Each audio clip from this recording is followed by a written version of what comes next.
So let's have our very, very first update on all the sown and grown, especially for you guys that are growing along with Eli.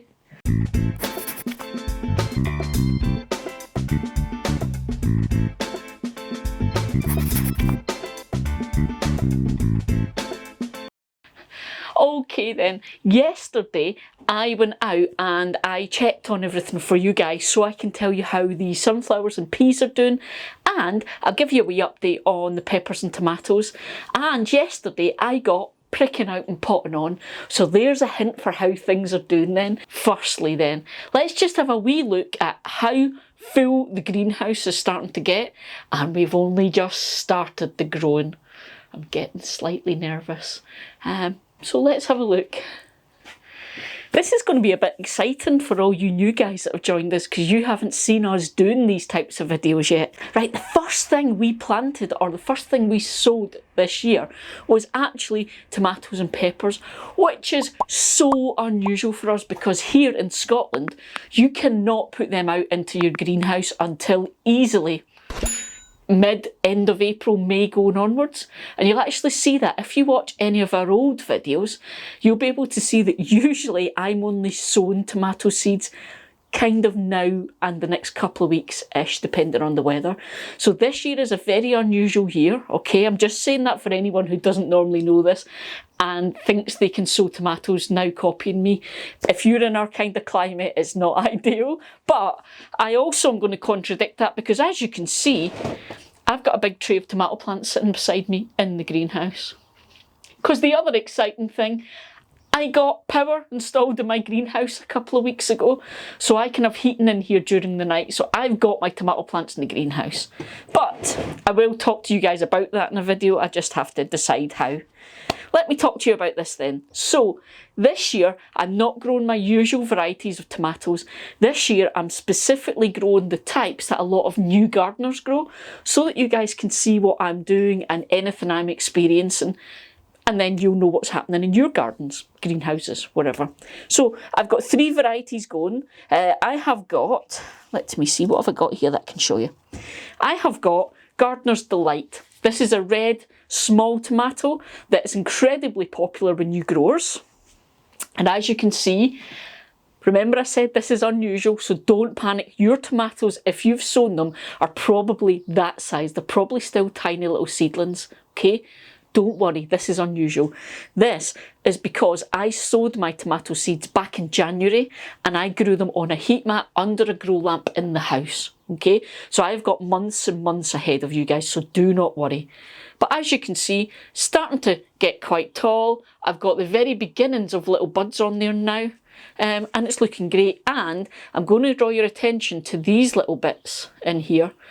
You get, there's 2 types of tomato, okay? Determinate and indeterminate, or bush and vine.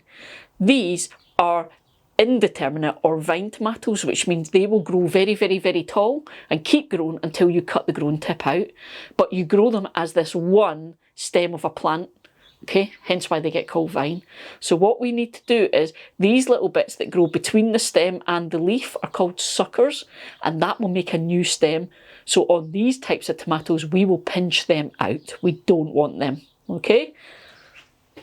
The other tomato I'm growing, I'm deliberately going to get this one next. This one is Aroma. Now you can see already it's slightly shorter, even though they were sown at the same time, because this is a bush tomato. This will give me little tiny cherry-sized plum tomatoes. They're about that size. But because it's a bush, when it gets those suckers, I'm not going to pick them out, because this one will only grow to about 4.5 foot tall and then it will stop growing, because it's a determinate. It means there's a determined height it will grow to, but it will grow with these extra stems, so you will get a lot out of it. Okay, now the third tomato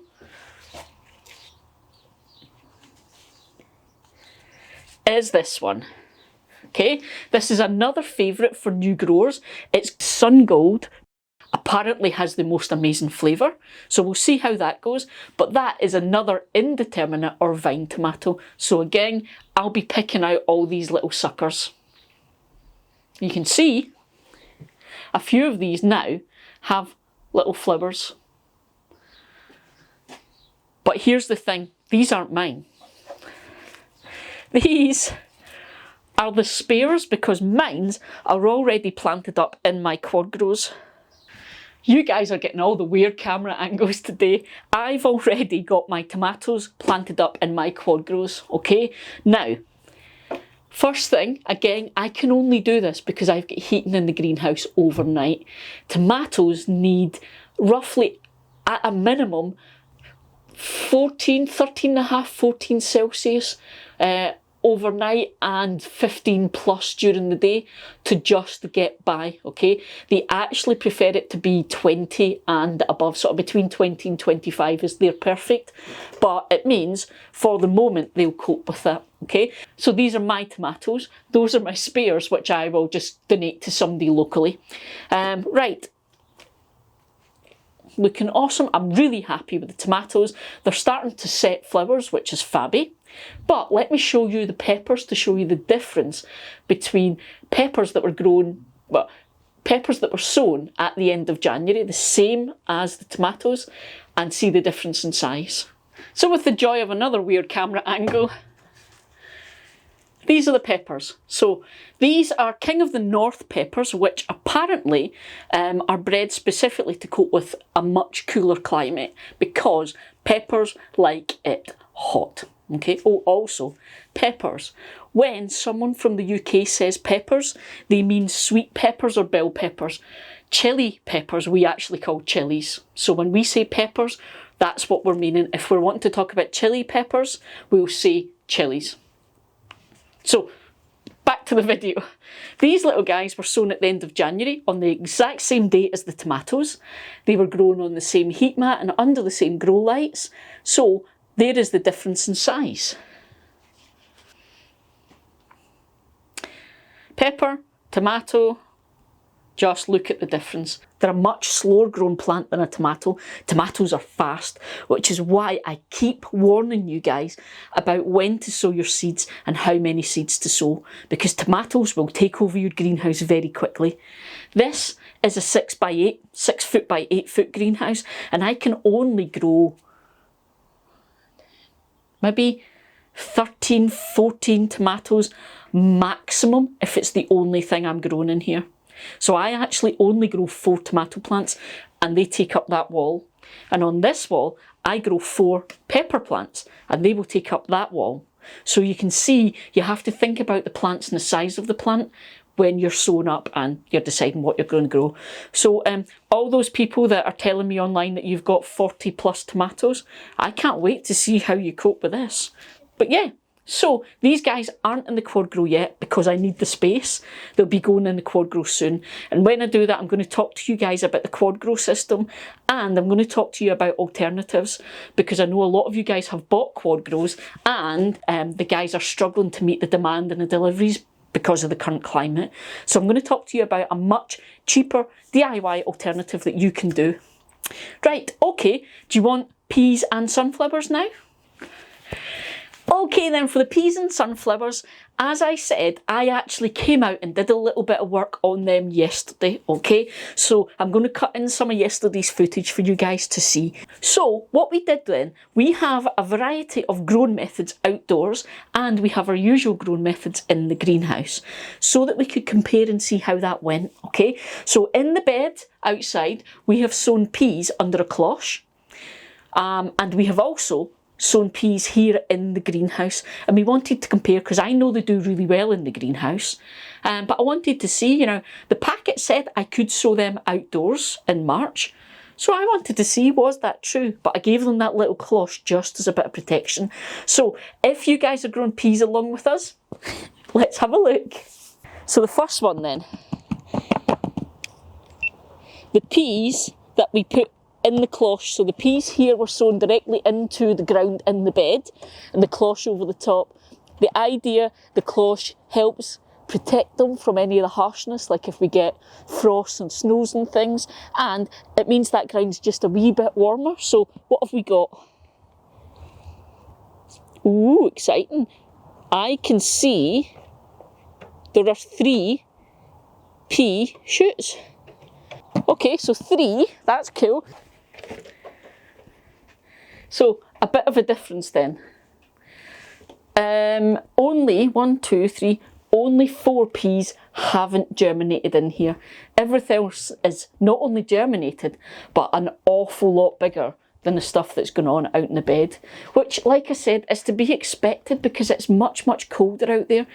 Even with the cloche and the milk cartons and what have you, it's not the same as a greenhouse. I know we joke and we call it a mini greenhouse, but it really isn't the same at all.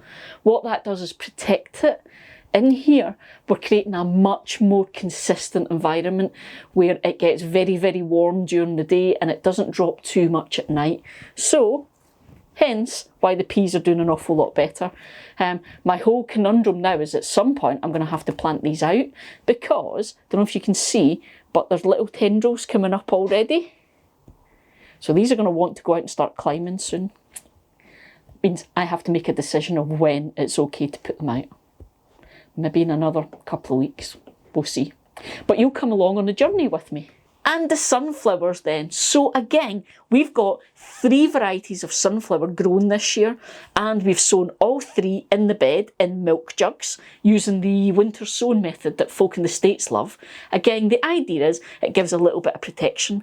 But as usual, I've sown them on in the greenhouse, just germinated them in seed trays, and then as usual I will pot them on into their individual pots because they will not be going out in the garden for a wee while yet because they like nice sunny weather and we don't get a lot of that here, to be honest. So let's check in on the sunflowers then. Again, I did this yesterday.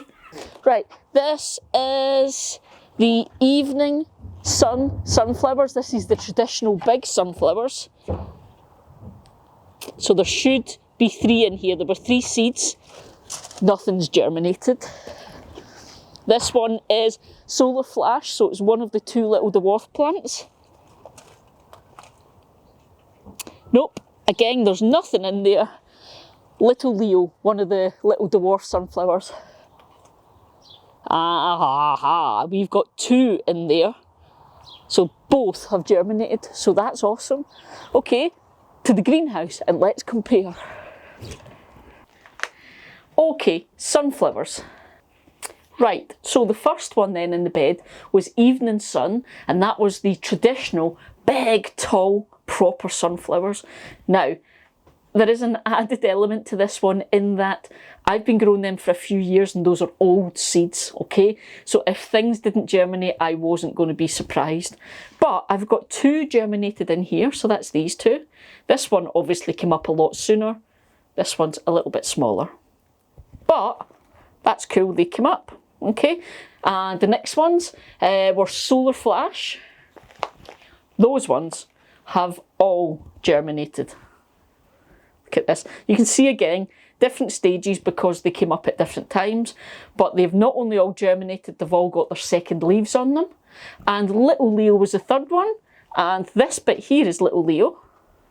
So you can see they've all come up, and these 2 are Little Leo here as well. So we can see then, from our tester, almost all of the peas are up and they're much further on. Pretty much almost all the dwarf sunflowers are up and much further on. And we've got a couple of the traditional big sunflowers, even though the ones in the bed haven't germinated at all. So this is quite interesting then. Today is, I'll tell you the exact date, because, you know, this year with the whole lockdowns and stuff, I've no idea what day of the week it is, never mind the date. Today is Sunday the 27th of March. So we sowed everything on the 4th of March. It's now the 27th and you can see the state of play, okay? But it's not just about giving you guys an update today because I said that the words true leaves, okay? Let me grab these so I can show you. I'm going to deliberately get the ones that are small because I want you guys to understand this. When we talk about when our little seedlings are ready to prick out and pot on, we're not talking about what size they are. We're talking about this, and it is what we call true leaves. So this one, you can see there it's got its very first leaves, okay? It is the tiny 2 little leaves that come up on every seedling. Its true leaves are the next set it gets. So you can see in these two here, they've got the 2 original leaves on the outside and then 2 bigger leaves on the inside. That tells me it's got its first true leaves, and now it's time to pot it on into a bigger pot and give it its own wee home, if you like. Okay? So we're going to do that today together. Your stuff might not be ready to put on yet, but now you understand what you're looking for, and we'll do it together in this video so that you're ready when it's your time. And that's the whole point of these Grow Along with Eli videos. It's not that you guys have to do everything exactly at the same time as me.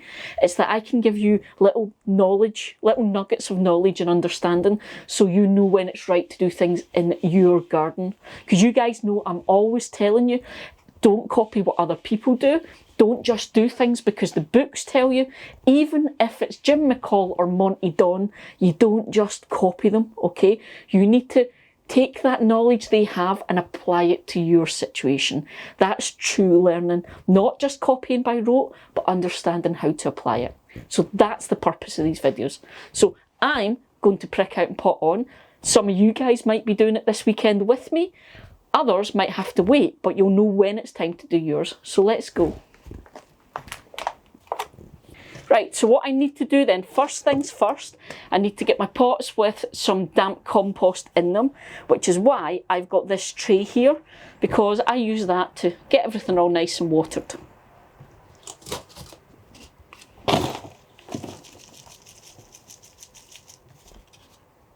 So again, we'll start with the Evening Sun, which is the biggest one, okay, and it came out first. It's got the 2 sets of leaves. This one doesn't, so it's not ready yet. So we're going to go this one and these guys, okay. So this was actually asked in our Facebook community, and if you guys don't know about the Facebook community, details there, I'd say come and join. It's an awesome group of gardeners all supporting each other and learning from each other and just keeping each other amused in the current climate. But they were chatting in there, and Tim, who's actually from California, asked what pricking out was. So I'm guessing it's a term we use in the UK and you maybe don't use it elsewhere. But all it is when you've got little seedlings, when you've got more than one of them to a module or a tray, and you prick out the individual ones so you can give them their own pots, and then that's called potting on. So that's all it is, literally, you're just pricking them out of the soil. That's all it is. I've got my fabulous widget that the cats bought me for doing this. Now, here's the thing. We talked a lot about the first leaves and the second leaves, the true leaves, and you can actually see a difference, okay? The first leaves will eventually die off and drop off the plant.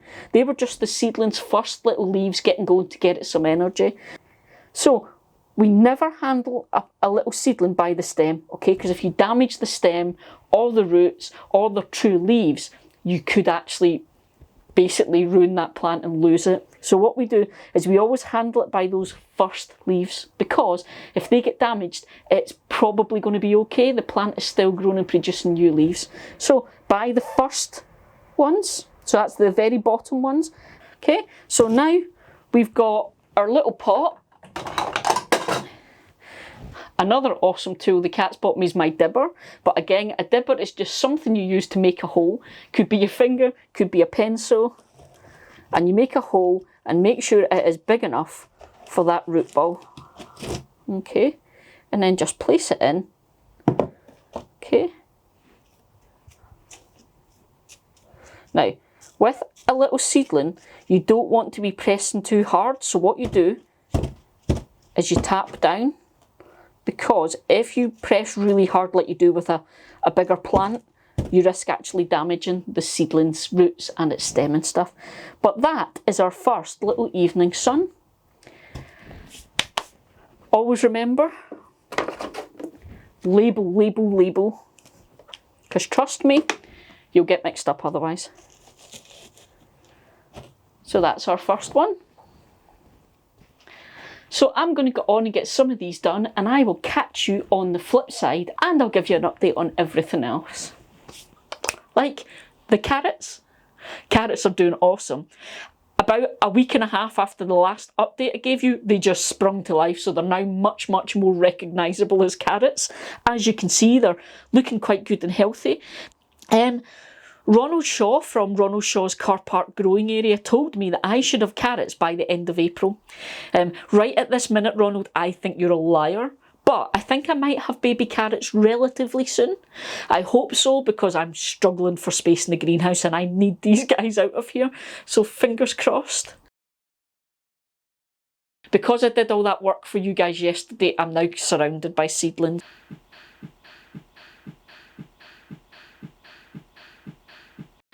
Herbs. We've got French tarragon and basil doing awesome already in here. We've already been using it in cooking. So we've got French tarragon as usual. I've got 2 pots here and it is looking amazing. And I've got some basil going there as well. Now, just for the record, that basil was a shop-bought basil that we bought about 4 or 5 weeks ago, which was looking really anaemic and pathetic. So that's me looking after it and bringing it on. I've started doing this since a couple of years ago because it gives me basil much quicker and it's cheaper than sowing loads of seeds and all the compost and stuff that goes with it.